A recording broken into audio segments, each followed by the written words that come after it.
So very good morning to, well, it's good afternoon now. We've been waiting that long to the Sportsfan radio panel, and special guest today will be Associate Professor Allan Pearce talking about the announcement by the Royal College of Pathologists of Australia, Australasia, during the week about their position statement on CTE and repeated traumatic injuries, and a call to action as well. So that'll be certainly something we want to get into. But whilst we're waiting for Dr. Pearce to join us, Gelding, I thought we should start with the World Cup, the cricket one-dayers.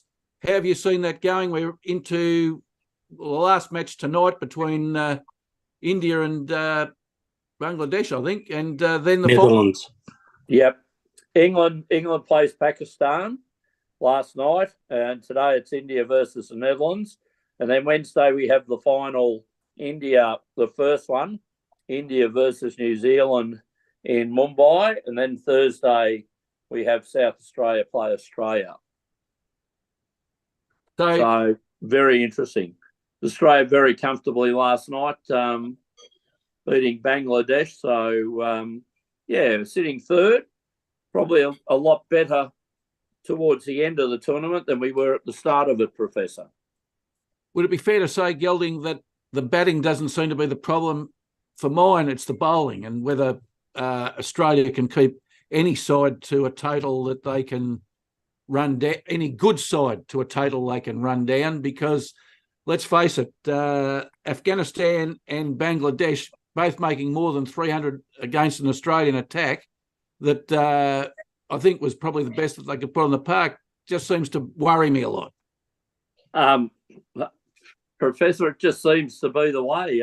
Watching Bangladesh bat, they were on target for 350 yesterday, but Australia did rest a few players, so that's interesting. But the grounds these days being what they are, a bit smaller, of course, with the OH&S safety rules. The wickets seem to be prepared for runs. You wouldn't want to be a bowler over there in India at the moment, I wouldn't have thought. Gelding, what is that wicket? It's especially prepared for Indian teams to win. Is that the basis of it, or? India seem to be taking a lot of spinners into this World Cup and being very successful. They have very good spinners themselves. Australia are playing one spinner in Zampa and the three pace bowlers, and with Maxwell, Marsh, the all-rounders kind of just doing a bit of everything else. But, no one plays spin better than the Indian cricket side, so they're undefeated and will be very hard to beat on their home ground. And in fact, will that be the X factor, the spinning in combination with those wickets? I think so, John. I think that's a strength that they have, and I've discussed this with the professor before off air, and that Australia are taking Zampa over. He's bowled extremely well, better than I thought he would bowl. He's done fantastic, but what's happened to the GOAT? What's happened to Todd Murphy? These spinners, do we need the three pace bowlers where runs seem to flow? They're all very good bowlers, of course, but do we pick sides for the conditions of India as opposed to what we would do in Australia? And I think our batting, we seem a little vulnerable, apart from some very good knocks by Head, Warner, Marsh, and of course the show Maxwell, who have made some fantastic knocks. But now we're getting into the nitty-gritty of it. If these guys don't make the runs that they've been making, we might be in a bit of trouble. Yes. Go on, Coutta. Yeah, sorry, Professor. I can tell you where Todd Murphy is. He's bloody in Australia at the moment, bowling for the Victorian Sheffield Shield or the Marsh Cup or whatever they're playing here at the moment. And the other one, the GOAT or Nathan Lyons, had a calf injury that lingered for a while. But they still pick this all round. So Gelding, we sort of continue to pick the team that we've always sort of picked, where it's 3 pace bowlers, a spinner, an all-rounder, and that's sort of the team that we've always sort of selected no matter where we play. Yep. The other thing, obviously, out of this World Cup is we're seeing the real emergence of Mitch Marsh as the number 3 for Australia. And last night, admittedly, wasn't the greatest bowling attack, but him playing at 3 and made 177 last night, it means that Labuschagne might be a specialist fieldsman. Steve Smith is just going to nudge the ball and noodle it around from what you saw last night. And I still think we've got problems in that middle order. Well, David, I tend to agree with you. I don't think Stoinis has been the answer. I don't think Cameron Green has come up to scratch, yet in this kind of format. Maxwell has been fantastic in the qualifying rounds, but in previous World Cups, Maxwell's been very, very good in the qualifying rounds. And when it's come to the big games, has probably let Australia down. So you've got a bit of a question mark there. And then I suppose you have a look at the batting order doesn't seem to be settled. They seem to be playing with it quite a bit. At the start of the series, Mars was opening. He's now returned to number 3. Warner had a fantastic start. And Travis Head has come in and made some runs. So, look, they're all fantastic, but it'll depend on how we go. Like, we've got South Africa on Thursday night. They made 400 against us. So, the pressure will be on the bowlers, I suppose, to keep them to round about the 300 and give ourselves a chance. And I remember 20 years ago, or maybe 30 years ago, if you made 280, you did a good score in the one days. But these days, you've got 350, and New Zealand almost chased down 350 against Australia. So, you can get plenty of runs being scored in these one days with the flatter wickets and, of course, the smaller ground. So, and we won't get on to talking about the bigger bats, the thicker bats, but you can miss it. You can miss hit a ball for 6 these days. Okay, Gelding, tell me this. I never thought I would see a batsman timed out. Angelo Matthews from Sri Lanka was timed out. They've got to get rid of that rule, Gelding. That's just rubbish. Yes, Professor, but that the first time it's been used, the timing was about 5 minutes. I haven't seen all of it. I saw the last minute of it when he was complaining that his helmet strap had broken and needed a new one. That's fine. But what was he doing for the 4 minutes before it broke, Professor? Just lulling around, taking his time. There's got to be, they talk about over rates in cricket these days.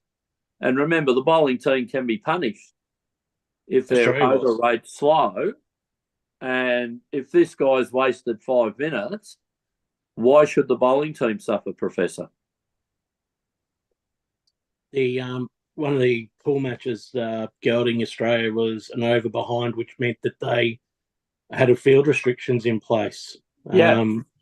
But Gelding, the interesting part the umpires should have look. I agree with Mark. It's a bit of a ridiculous rule, and it's not a good look for cricket and all that. But the umpires should have told the batsman to hurry up and get on with it. And then when the strap broke, have that break. We see them go off changing their gloves every second, third overs. We've seen them changing their bats every second or third over. If it should be an umpire's call, we're suspending play while he fixes his helmet because it's a safety issue. But for the 4 minutes behind when he's fluffing about, taking guard, looking around the field, just generally wasting time, he should have been hurried up because the side that would have been penalised would have been Afghanistan. Well, Gelding, let me ask you this. when the bowling side is too slow, they don't lose a wicket, or the batting side don't get another wicket. No, but they have field restrictions. Okay, well, so yes, so that's right. They get a benefit. The batting side gets a benefit by the fielding restrictions that come in. Yeah, I agree. But when you're talking about wasting time, and I agree with you, shouldn't the penalty be less than losing your wicket? Because that just seems an inordinate penalty for time wasting. Pretty extreme. Professor, I agree with you. It's a rule that shouldn't have been out.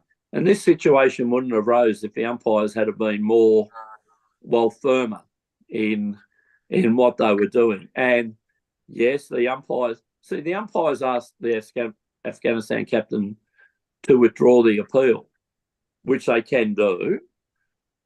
And he rightly said, well, it's affecting us in time being wasted. Does the penalty match the crime? No.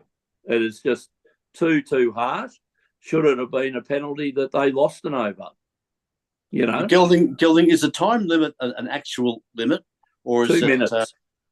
So it's an actual limit of 2 minutes. Yep. Beyond 2 minutes.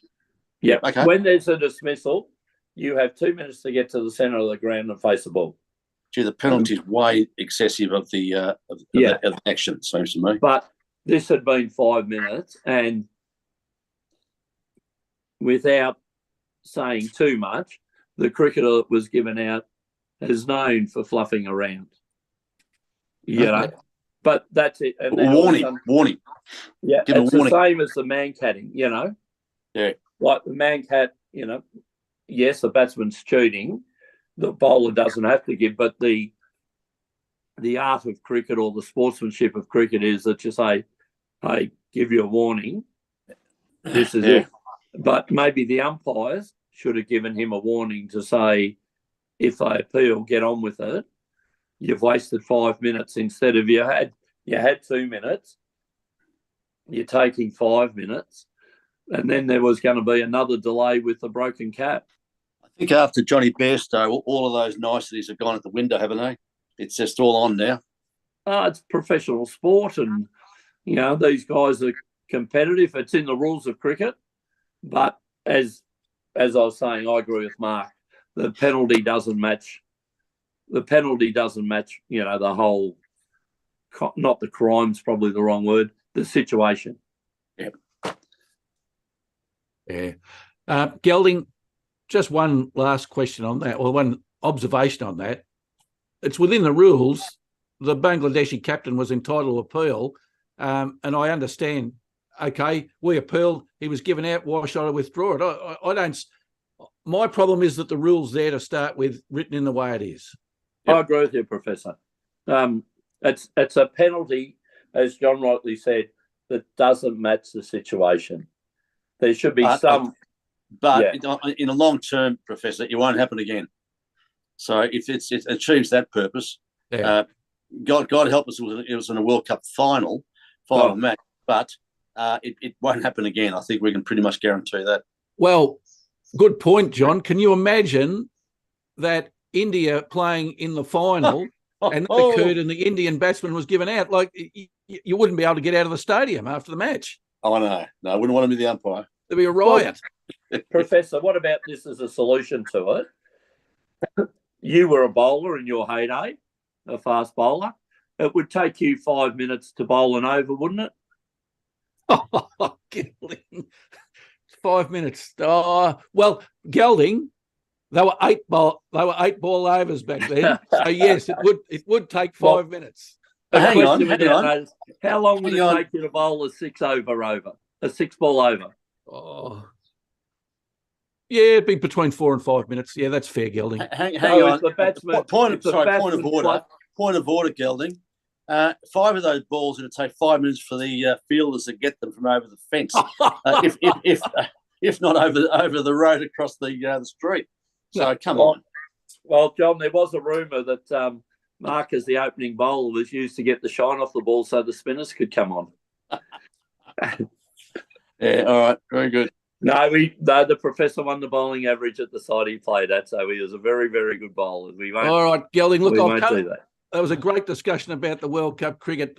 We'll come back to that later on in the show for your thoughts about who are going to win the semi-finals. But we're now joined by our special guest, Associate Professor Allan Pearce.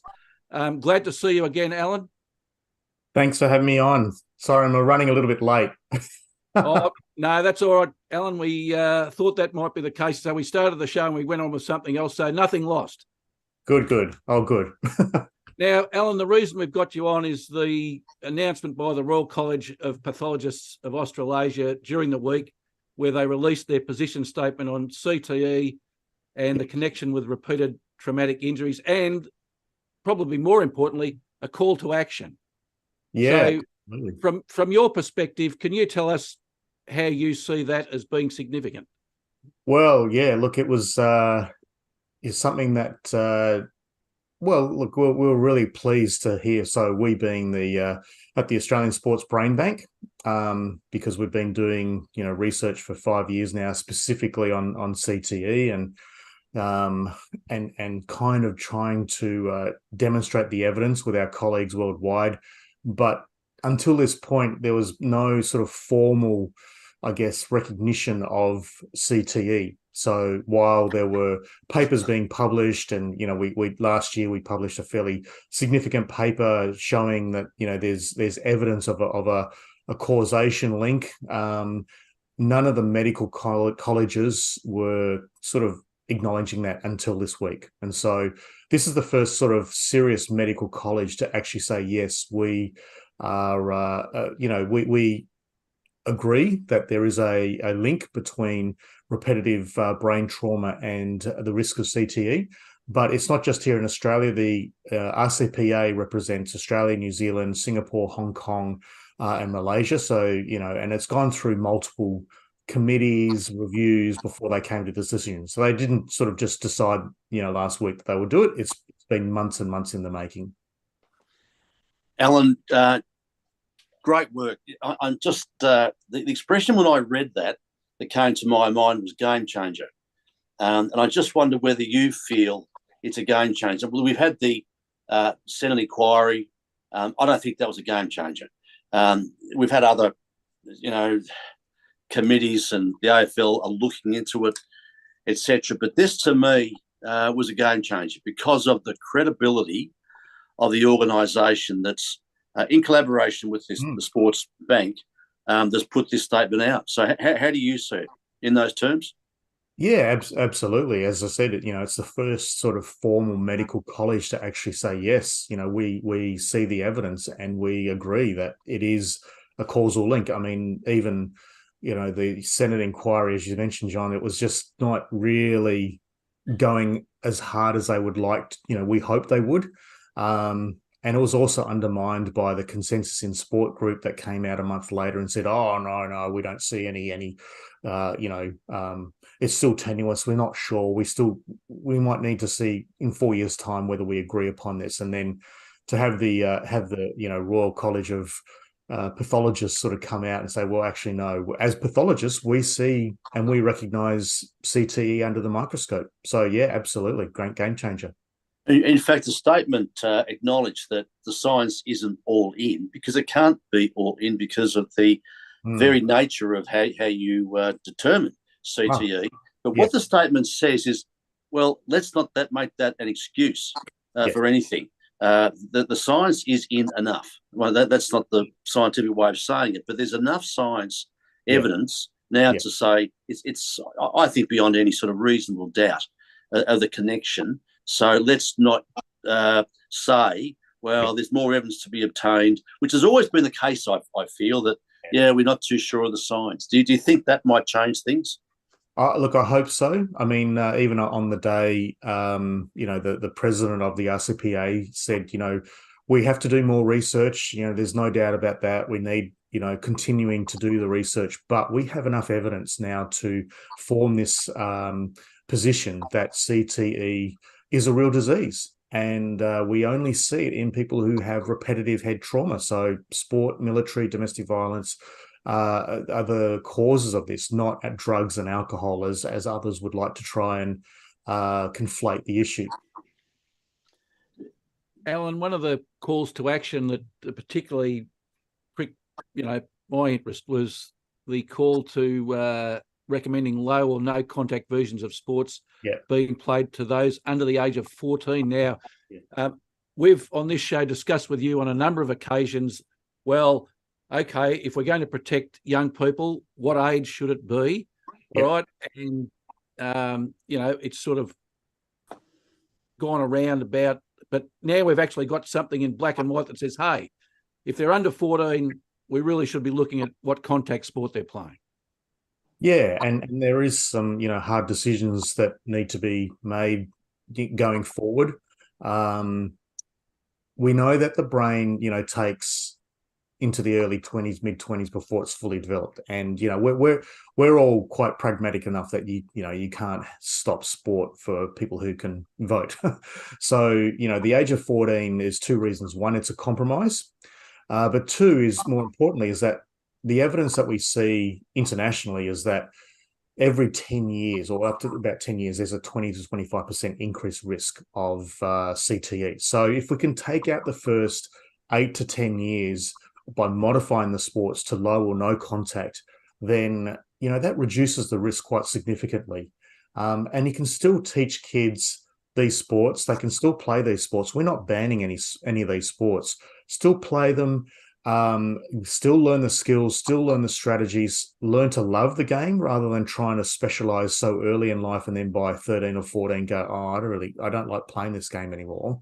It hopefully will extend kids playing sports as they go through their teenage years as well. Alan, it always suggested that it's too hard to change the game. AFL is, it is what it is. It's a very physical game and always has been, and it will inevitably involve injury or risk to the head. I just don't accept that, and it seems to me that if you have to be simple, and I think the AFL needs it to be simple because they're very simple people down there. Clearly, it's just protect the head. Isn't that the message? And it's a pretty simple message, it seems to me. It is, but what happens is that they confuse, and this was brought up on Wednesday too, was, the sports are confusing the issue with concussion. So every time we talk about, the tragic cases of Shane Tugg, Danny Frawley, Heather Anderson, what the response you get is, oh, well, we acknowledge the issue and we're addressing the issue by having concussion policies and 12 days or 11 days in rugby. Everything's sorted here. And it's like, well, no, concussion actually has nothing to do with this. This is repeated exposure. So, we've got to try and get people to understand that you can modify these sports without necessarily changing the DNA. We're seeing overseas that other sports are taking leadership on this. So soccer, they're banning headers for children under 12.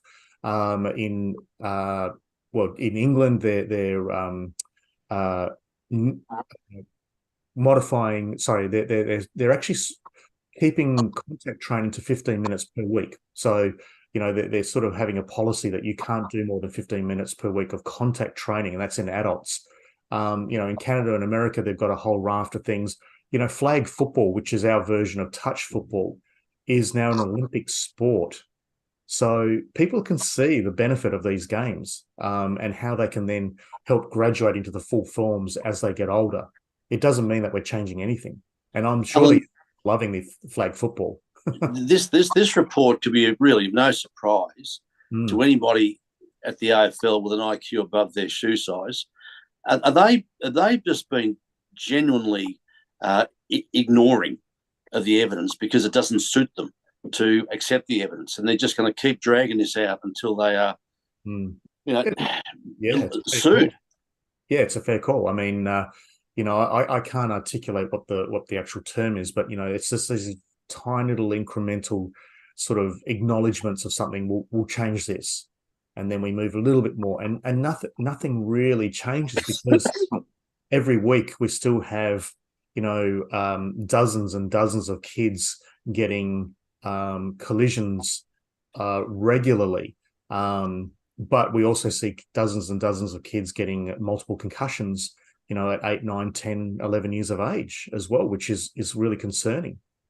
Alan, we're about to speak to, on another day, a professor at a university regarding the potential of class actions for these injuries. I've been a bit dubious about the possibility of a class action because of the variables of each particular member of the class action. But it would seem to me that this now may have some legal consequences, this call to action. I just wonder whether I know you're not a lawyer, but do you feel that might actually be the case? Yeah, look, I think you might be more qualified than me on that. But look, I've always been a bit skeptical about the class actions, more from a scientific perspective. Because, and I have no links to any of the class actions. Formerly, some of the players that have come to me for testing have gone on to be part of class actions, but I'm not exactly sort of specifically involved in giving expert opinion or anything like that. But my concern has always been that we just haven't had enough scientific evidence to. And I think some of the class actions have been putting the cart before the horse. So I've never thought it would ever get up. And, everyone keeps talking about the NFL and the NFL's class action, which was a $1.1 billion payout. But people don't know that the NHL, the ice hockey, actually won their class action against the players. So it's not a foregone conclusion. No. Perhaps finally, Alan, a couple of things that I sent you during the week from the AFLW tribunal that I just wanted to focus on. Yep. And look, the call has been for us to take intention out of what happens to somebody on the field. So a player turning around saying, "Oh, look, I didn't intend for that to happen. Look, I was just being careless." And one of those was a stray elbow thrown to the head as one player's jogged past another. Now, that player goes to the tribunal, says, "I didn't intend it." They say, "Oh, okay, well, we'll reduce that. It was only careless. It wasn't intentional." That's ridiculous. If we're looking at trauma to the brain's not worried about whether it was intentional or careless or whatever it was. The trauma's there. Yeah. Should leagues just generally, not just the AFL, be tightening up how they view these sorts of head knocks? Oh, look, every time I see something like that, I always love to throw onto social media, in quotes, player health and well-being is our greatest priority, with a very obviously cynical view that that line is used way too often. And I think that if leagues, associations, different sports truly sincerely believe that, they would not take those sort of excuses. "Oh, well, I didn't mean to do it. Oh, it was just an accident," or whatever. They should be carte blanche. If you are, throwing an elbow up against an opponent, it doesn't matter what your excuse is. You're out, because the other player is the one that is suffering as a consequence. And we see many players who just say, "Look, I took so many hits and I can't even play the game anymore. So what are we going to do? We need to be more serious about this." Yeah. Pardon, I saw some of those videos, Professor, but if you look at any of those nasty incidents, if you had the principle, the head is to be protected, every one of those cases is against that principle. And to take Mark's point, well, strict liability, I think that'd start to solve things fairly quickly if it's just said, "You've broken the rule, the head must be protected." If we assume that athletes are simple people, hopefully playing a simple game, they want a simple message, that head must be protected. It doesn't seem to be that complicated. And I think also that, we need to change this culture as well. Coaches need to be far stricter in teaching their athletes on not throwing in the occasional elbow or whatever and then plead it was an accident. This is not good enough. And this is everyone's issue. It's something that as a society we just need to be more serious about, because I see the end results of this. I see players in my lab in tears, because their lives have unraveled now because of brain injuries. I see families who are grieving because their loved one has taken their own life, and the manner that they've done it. And it's just, I don't think, as Renee Tuck said during the week, if anyone is doubting us, come and walk a day in our shoes when we were dealing with it. Then you can make your judgment. Okay, Alan, look, thanks very much for spending some time with us today. Sorry. On that happy note. Yeah. But look, thanks. Look, the message is there, and look, that it was just too big an announcement during the week just to appreciate it. Get you on the program to talk about. Oh, absolutely. I'm really glad that you brought it up, because it was met with a lot of silence by the usual suspects. I did notice that. Yeah. It's really appreciate to be able to come on and have a chat about it. No worries. Thanks very much, Alan. All right, guys. Thanks a lot. See you then. Thanks, Alan. All right. I see Bye-bye. that Paul Dalligan's joined us. Paul, I know you're on a shortened leash today because of commitments you've got, but thanks for coming on. I thought we couldn't let this episode go without talking to you about Australia's wonderful result in the Pacific Cup against New Zealand. Well, I'm in the spiritual home of rugby league, Sydney, visiting my father, and I'll tell you what isn't the spiritual home of rugby league is Hamilton in New Zealand. So I'm all for the game trying to grow into new areas, but that's not an excuse for the Australian loss of 30-0. I didn't start it there. It was 30-0. New Zealand beat Australia, and all credit to them.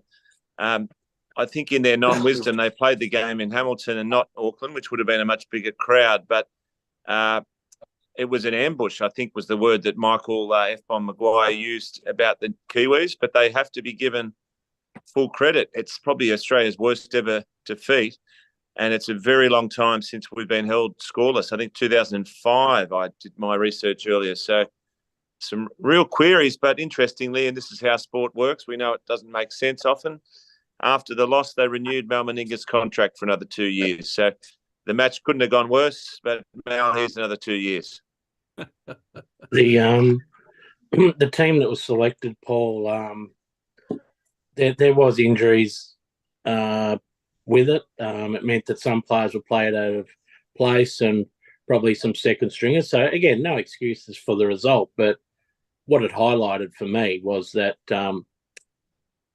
Daly Cherry Evans, great servant, but he's compared to Cleary, they're poles apart. And in particular, Paul, and we've talked about it time and time again, but the kicking game of Nathan Cleary probably doesn't get the credit it deserves. And then obviously you're playing the fullback from Penrith on a wing, Edwards on a wing. Tedesco probably didn't look himself as in line breaking, and at the end of the day, they'll smashed in most facets of the game.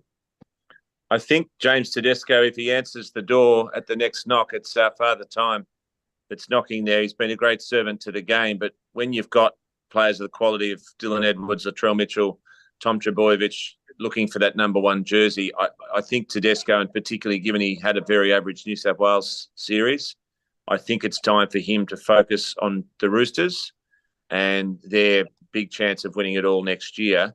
We had some non-participants, but you've got Jerome Hughes and Dylan Brown as the halves for the Kiwis. With all respect, they're good players, but you wouldn't call them superstars. The Kiwis just played as a team. They played with passion. They played with organisation, and it's actually good for a New South Wales fan that Michael Maguire is coming across to coach New South Wales.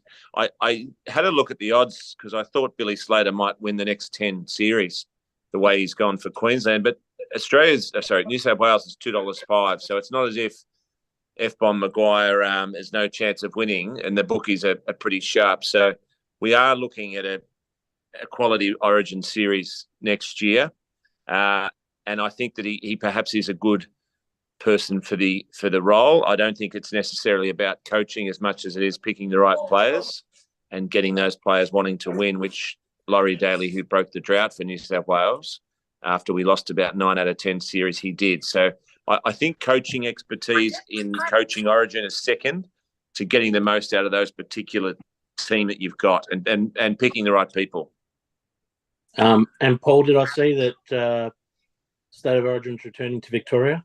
It is, yeah. Looking forward to that. So it's game 3 before Queensland gets a home game. So that's going to be interesting for Queensland next year. I think that's the middle game. Melbourne, I think, kicks off in New South Wales. So I'm looking forward to that. And before that, of course, the Rugby League is kicking off in Vegas, and a $6 billion resort, 4 rugby league teams staying in a Las Vegas resort. The query arises, what could go wrong? Paul, I assume that they will have chaperones and possibly ankle bracelets on them the whole time. I'd hate to be in charge of security for that, because they're going to make schoolies look like a tea party. I'm worried about that, but I wouldn't be doing it. I don't think America's to be cracked with rugby league the same way China wasn't for AFL, but it's an idea that Peter V'landys has hatched. They're setting up a boxing card on the night before, 6 Australians against 6 Americans. So you could really make a weekend of it. I don't think I'll be attending, even though my Rabbitohs are playing. But I think I'd like it to work. I just have my doubts as to how much America will get into rugby league and the lasting benefits. So Paul, when you say works, when you say works, define works. What I actually don't get it. So what it is, like? The benefit to rugby league could only be getting new American fans, because if 25,000 Australians visit Vegas to watch the Rabbitohs when they would have watched them otherwise in Sydney, then all that's assisting is the Nevada Tourist Bureau and the American government, with an enormous amount of bourbon sales and beer and gambling revenue. So it's not growing the game financially. It's not as if there's a TV network that's paying a fortune for these rights. And I looked, and the tickets are $15 US. So it's obviously experiment, but I can pretty much tell them now they've got a decent football code in America. Soccer would be second, but I don't think rugby league is going to be advancing on those positions. Paul, will they take over the sugarcane champagne, or will that stay here? I'm worried about what they won't just be checking in their luggage. I don't know what they're going to be getting into in terms of bags over there. That's the worry for me, given that Vegas has a lot of temptations. So I hope it works. I wouldn't be doing it, but Peter V'landys runs his own ship. What happens in Vegas stays in Vegas, but let's hope in this modern era that there's not things that we need to keep covered up over there. Well, one thing that I don't understand it, but this need for competition between the NRL and the AFL about trying to get fans and the like, why can't they just coexist? I don't understand why they need to be, I was going to say crapping on each other, but can't they coexist like two sports? Yep. Well, couldn't they have looked at the AFL's experiment in China? I don't know how that has resonated, but I don't think it's overly positive or any lasting benefits. It's a season opener, and they're taking it to another country, which I don't think they'll ever crack. So I don't think they're doing it to compete with AFL. I don't know if AFL's what they've got planned internationally next year, if you know, but it seems to be a V'landys concept, which I don't think will go as well as his Sydney foray into horse racing, as much as we might not like it. It certainly is working, whatever he's done for horse racing in Sydney. Well, Judge, China still forms part of the St Kilda 5-year strategic plan, doesn't it? Absolutely, yeah. Of course, St Kilda's halfway through their 75-year strategic plan at the moment. So it just depends on what plan they're after. Just to misquote Kamal, why is Peter V'landys so unkind? He's a very angry man, Paul. He's angry in terms of racing. He wants Sydney racing to destroy Victorian racing, and he just seems to have the same sort of concept with rugby I'm with Coutta. Why are they so ferociously determined to cannibalise each other? Oh, They should be boys, focusing on their positives, yeah. Isn't it just a weeing competition? Yeah. Eh? Probably. Well, Demetrio was quite combative. He thought he was going to annihilate rugby league in Western Sydney. That hasn't worked. I don't understand it. I think rugby league's going very well. It doesn't need to compete with AFL. I'm in Sydney and it's all rugby league here. There's very little AFL talk. They need to focus on their heartland and Brisbane as well. All right, Paul. Go, Professor. Canterbury, another major signing spree. It reminds me of 2022, 2021. Just changed the year, changed the players' names. Not satisfied with getting Stephen Crichton, Bronson Xerri, Blake Taff and J-Man on board. They announced during the week that they've also now got Kurt Mann, Jake Turpin, Drew Hutchison and Paolo Faumuso. Now, are any of those players going to make it better for Canterbury, or can we expect another bottom 3 or 4 finish? We've seen enough of Stephen Crichton. He is a freakishly good player, but let's just hope he hasn't gone the way of Addo Carr, who was a superstar, and then he went there and form dropped off, because it's all about the team around you. Bronson Xerri could possibly be the fastest player in the NRL, but he's been out of the game for performance-enhancing substances, so let's see how he goes. But the others you've mentioned, with no disrespect, aren't superstars as such, but they're building depth there. But they certainly need to focus on their spine, the Dogs, and it's a few good wins, and they might surprise some people. But they haven't signed the spine superstars as such, Professor. Sadly, what did the football director announce, Professor? Was he all over this, or was he sort of just been a bit quiet lately? Oh no, he was leading the charge on this one. Look what we've done. The player that everyone wants is Fanua Blake, who's probably the best forward in the game. He wants to come home from the Warriors, but I don't think there's anything left in the kitty there, Professor, to sign him. If they sign him, there'll be some serious questions asked about the Dogs' salary cap. You mean, Paul, some serious questions asked again? Yes, well, yeah, that would have to be a real query. But he's likely to go to the Dragons, and that will be a big boost for them. They'll be a big improver next year, but we'll get to that on another show, my predictions for the next season. You might need the Rooster sombrero, Professor. Oh, look. I can guarantee one thing, Paul, and this is a long-range prediction now. You will not have the Bulldogs in the top 8 when it comes to you picking top 16 your ladder in February or March next year. Is that a direction, or is that your estimate? That sounded like an order. No, that wasn't an order. That's just I just think that you're a man of good sense and you follow NRL very closely. I can't see you thinking that the Bulldogs, just with the addition of these players, are going to go from the cellar all the way up to the top 8. Well, I've got to get a zinger in for the judge. Even a broken clock can get it right twice a day. So who knows? Maybe that I can get the Dogs named and they can get in the 8. Who knows? All right, Paul. Thanks for your contribution. I know Might you're get on Terry Lamb back. We wish you well, and we'll see you on the next show. Good stuff. Thanks, guys. Thank you. All right, gentlemen.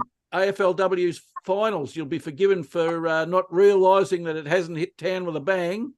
That's probably because the first 2 games they've played have been interstate. The first one in Adelaide, and it resulted in an upset where Brisbane, who have ended up 4th on the ladder, beat the top side Adelaide and go through, and Brisbane go straight through the preliminary final and an elimination final in the Gold Coast. And I must admit, when I turned the TV on and saw that, I hadn't even realised the Gold Coast finished in the top 8. So bad on me. But the Gold Coast lost to Sydney. So Sydney, who couldn't win a game last season, are now into the next stage of the finals. One of the great ironies, Professor, is the coach of the Sydney Swans was given the Chaminda Vast from North Melbourne, Scott Gowans. So he's done a terrific job there, obviously, after last year winning 0 games and a percentage of 38. They recruited very well in the off-season. Chloe Malloy, McAvoy, and then natural improvement from number 1 draft pick, someone like Montana Ham. So they were excellent last night. Dominated play from obviously probably the first 5 minutes onwards. They dominated, and it was actually a pretty good brand of footy. One of the biggest losses for Gold Coast obviously was Charlie Rowbottom, who is probably their gun midfielder, contested footy beast. So unfortunately she was injured and was unable to play last night. But both teams obviously have come on leaps and bounds. Gold Coast first final in any format, except obviously the reserves. But from a AFL and an AFLW, it's their first final. So, but Professor, one of the interesting parts is that we've got 2 finals today, both in Melbourne. Both you can't go to both. Again, the scheduling of the AFLW just leaves so much to be desired, and they don't care. Let's just throw it out there. AFL, whoever it is, they actually do not care about the AFLW. Okay, question without notice, Coutta. Why wasn't there a game played on Friday night? Like that would be the obvious thing, wouldn't it? Maybe it clashed with the World Cup or Big Bash or A-League or NBL, whatever at the end of the day, Professor. Like, you're going to clash with sport. So today, obviously, Melbourne plays at Icon, their home ground. I thought Casey was our home ground. Well, we're not playing, and we're not playing a final at home. So I don't understand, as a club, why do we play all our home games, or majority of our home games at Casey, then play a home final at Icon? Yeah, good question, Coutta. Good question, Coutta. But Coutta, what about for all those Essendon fans? Saw a very funny couple of texts to Essendon fans last night. First chance for them to win a final in 4,000 days. Yeah, well, I'm hoping, Gelding, that they actually do, because that would rule Melbourne out as the last team that lost to them in a final. So we can remove that record. Bloody hell, we've got a few, Professor, haven't we? Yeah, we have. But again, no, Judge and Gelding, they've recruited quite well in the off-season. One of the better players in the comp, and Professor, I think we've talked about the star treatment that Maddie Prasparkas gets. Yep. If you saw her 2 tackles 2 weeks ago, it's staggering that she's actually playing in this game. An horrendous tackle. But anyway, she's playing. And then Bonnie Toogood from the Bulldogs. She's probably in the top handful of players in the competition, and she's certainly a key to their success. Professor, can I just ask Coutta about we had obviously a discussion today about CT concussion. During the week, the last couple of weeks, the prevalence of ACL injuries in the AFLW. I had no idea. I mean, we've talked about this, but a study's come out showing that the incidence of, or the possibility of getting ACL for a female player is 9.2 times higher than the men's game. Yeah. Now, I'm not sure how the statistical base is, but that's extraordinary. So I think last week there was another one last week.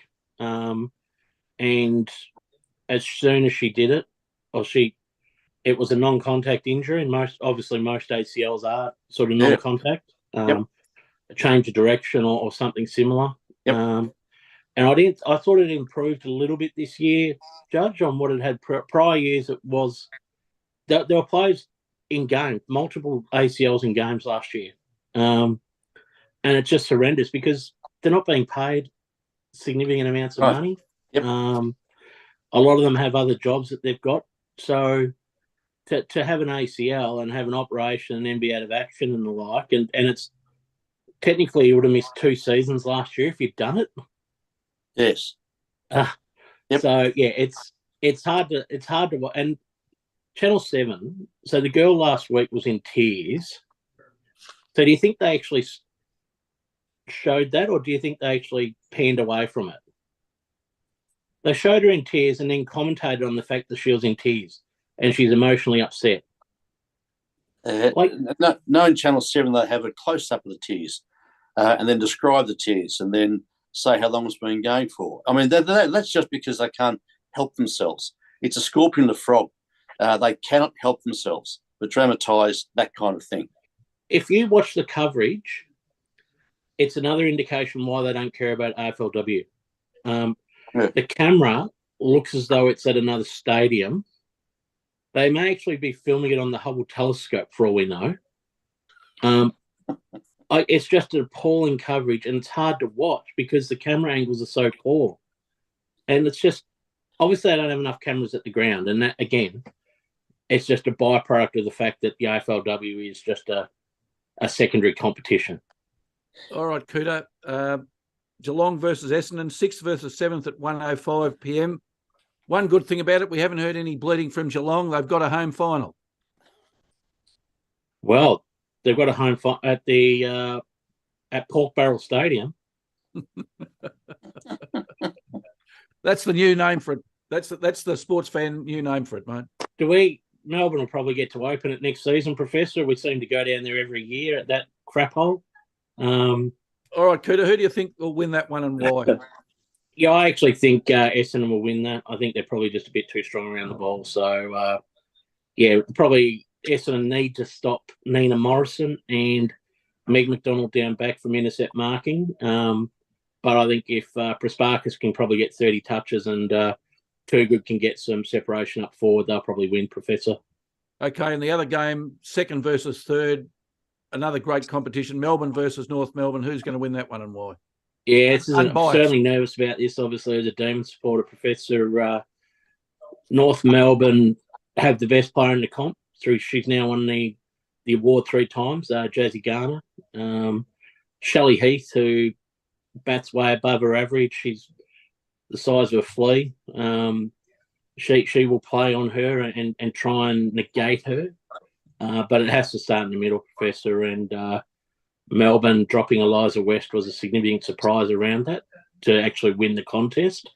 So I hope Melbourne does win, but I think it'll be tight, very, very tight game. And I think even last year's prelim final between the two at the same venue, so the home ground of Melbourne, I think it was sort of 10 points at the end of the game. So if Melbourne can get away with the victory, I think they'll have done very well.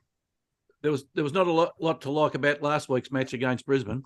No, they got bashed up last week against Brisbane, and it's probably, if you look back on Mixtonier's career, that was sort of the way that we got beaten in the grand finals, was that they went physical and we just didn't counter that. So hopefully last week sort of taught us a few things. I didn't think the team he selected last week inspired. They went very tall and lost a lot of run around the ground. So hopefully they've corrected that a little bit this week with Paxi Paxman coming back in, Maddie Gay, Georgia Campbell, and I'm missing one girl, but hopefully they've learned from last week, Professor. All right, Coutta, thanks for that. Gelding, we'll come back to you now. The Cricket World Cup, the 2 finals. Who are going to win those and why? Professor, I suppose we're talking about them. India versus New Zealand. India are undefeated. I think they'll win the whole competition. This World Cup, they've shown everything. Their batting's carried them. Their bowling has been fantastic. They have multiple players who seem to be able to perform under pressure. I'm sure the pressure on them would be astronomical over in India for them to win this series. But I think, it's quite obvious they're the best side at the moment and will win. The Australian-South African game is certainly a toss-up, a 50-50 game. Both sides have match winners with their batsmen, and also their bowling has been very, very good. As I said, Zampa has been Australia's leading bowler. He's taken 22 wickets. A lot depends on how he goes against someone like de Kock, who's been in fantastic form. So, look, Professor, I'm picking Australia to win the semi-final, but that is only as an Australian, and I would say as a betting man, this would be certainly an even money game on both sides. And I think should South Africa or Australia make the final, I think India would be too strong for both of them. All right, Gelding, and we might finish the show with your tips for today, and you're in very good form, Gelding. How many other tipsters have picked the Derby winner, the Cup winner, and what was the other one? The Oaks winner, Professor. The Oaks winner. How many other tipsters have got the trio? Professor, if people have been watching That's Racing, they've had a very, very good spring carnival. Derby Day, a lot of shock results, but we managed to get the winner of the Derby. GM Racing and That's Racing also tipped people into Without a Fight to win the Cup at the juicy odds of $9. And, of course, Andorra in the Oaks. We've had a couple of other good winners during the week, Professor, so I'm hoping people like Dave from Morty Alec have been cashed up as a result, and we look forward to those brown paper bags appearing, Professor. Look, today, after a big day's racing yesterday, again, one of our favourites, Imperatives won. We also got Marmusa up, Professor, at round about the $4 or $5, so hopefully done well. Today, Ararat Cup Day, I like race 4, number 3, Handshake. Paul Pruska up and Rawula to combine there. This horse last 5 starts, 2 wins, 3 seconds. Round about the $3.70, Professor. So should be every chance. Then we'll go race 8, number 4, Super Snitch. Trained by P. McKenna and ridden by T. Madden. Not well-known names, but you can get round about the $4 each way, Professor, for race 8, number 4, Super Snitch. We then go to Benalla, also, Professor, where I like a couple. Race 3, number 11, Cantalago, trained by the Hayes brothers. Should be able to get up there. Earlier in the week was $3, is now into even money, but still at even money. A maiden trained by the Hayes up in Benalla looks a good way to build the bank. And we'll parlay that into race 7, number 4, We Take Manhattan, trained by Matthew Kamari in Ballarat and to be ridden by Len King. So they're the tips for today, Professor, and hopefully everyone's had a very, very successful spring carnival. And Professor, just a good omen bet for the Leonard Cohen fans. Of course, We Take Manhattan. Gelding, you'd be a big fan of Leonard Cohen, wouldn't you? Yes, actually. Just nothing else? Actually, John, that would surprise you. We were invited out when he was playing with my wife's bosses. They wanted to see them out in a winery out in Yarra Glen when he came out many years ago. So wasn't that long ago. Magnificent. Professor, can I also just make the comment on the Zing account today? A different unit, John, would you say? Different unit. The Zing account today was Paul was at his lowest at 5, but you won't believe this. Mr. Coots is coming on the inside with 3 zingers today. So we've got a genuine competition. It's great for a sports show to have a good competition. I did have a nice glass of red snuck in the middle there. So maybe Dad can supply a nice bottle of red every Sunday, and I'll be very right. Gelding, just before we go, Gelding, your tips and you and the Professor have done a great job.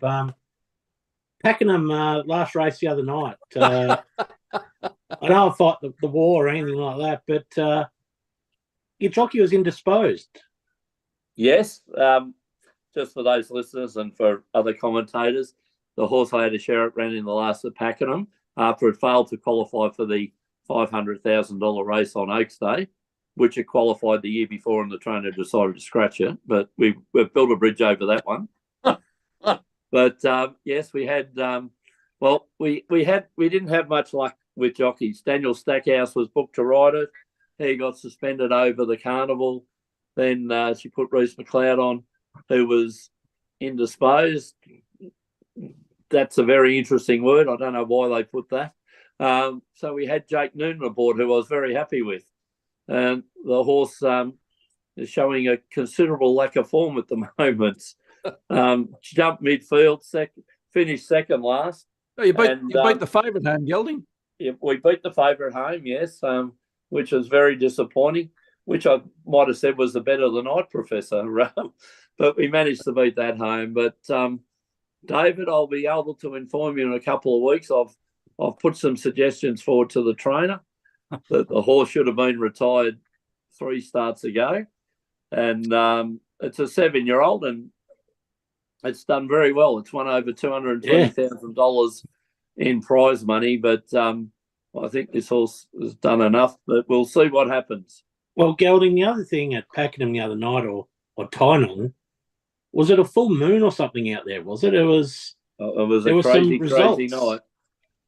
There was a lot of roughies get up. There was a lot of incidents during the racing, and it was just a very, very different race meeting, wasn't it? The horses may not have been talking to each other, John.